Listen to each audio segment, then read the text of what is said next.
ಹೆಸರು ಅರಿವು ಪ್ರಭಾಕರ್ ಅಂತ ಹೇಳ್ಬಿಟ್ಟು ತೊಂಡಳ್ಳಿ ಗ್ರಾಮ. ಈ ದಿನ ನಮ್ಮ ನೈಸರ್ಗಿಕವಾಗಿ ನಾವು ಅಕ್ಕಡಿ ಬೆಳೆಗಳನ್ನು ಬೆಳೆದಿರ್ತಕ್ಕಂಥದ್ದು. ಶೇಂಗಾ ಜೊತೆಯಲ್ಲಿ ನಾವು ಒಟ್ಟು 17 ಬೆಳೆಗಳನ್ನು ಹಾಕಿದ್ವಿ.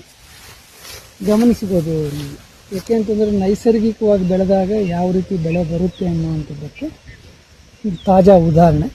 ಇದಕ್ಕೆ ನಾವು ಯಾವುದೇ ರೀತಿಯ ರಾಸಾಯನಿಕಗಳನ್ನಾಗಲಿ ಔಷಧಿಗಳನ್ನಾಗಲಿ ಬಳಸಿಲ್ಲ. ನೋಡಿ, ಈ ಸಜ್ಜೆ ಅಕ್ಕಡಿ ಸಾಲಲ್ಲಿ ಈ ಬೆಲ್ಟ್ ಬಂದು ನಾವು ಮಿಲ್ಲೆಟ್ಸನ್ನು ಹಾಕಿದ್ವಿ, ನವಣೆ ಇವೆಲ್ಲ ಎಲ್ಲವೂ ಕೂಡ ನಾವು ನೈಸರ್ಗಿಕವಾಗಿ ಮಾಡಿರ್ತಕ್ಕಂಥದ್ದು, ಯಾವುದೇ ರಾಸಾಯನಿಕಗಳನ್ನು ಬಳಕೆ ಮಾಡಿದೆ.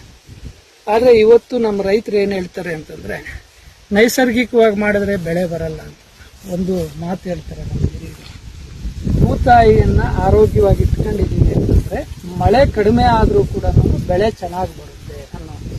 ಅದಕ್ಕೆ ನಾವು ನೈಸರ್ಗಿಕವಾಗಿ ಮಾಡಿದಂಥ ಸಮಯದಲ್ಲಿ ಈ ವರ್ಷ ನೋಡಿ, ನಮಗೆ ಮೊದಲು ಬಿತ್ತನೆ ಮಾಡುವಂಥ ಸಮಯದಲ್ಲಿ ಮಳೆ ಇರಲಿಲ್ಲ, 1.5-2 ತಿಂಗಳು ಮಳೆ ಇಲ್ಲ.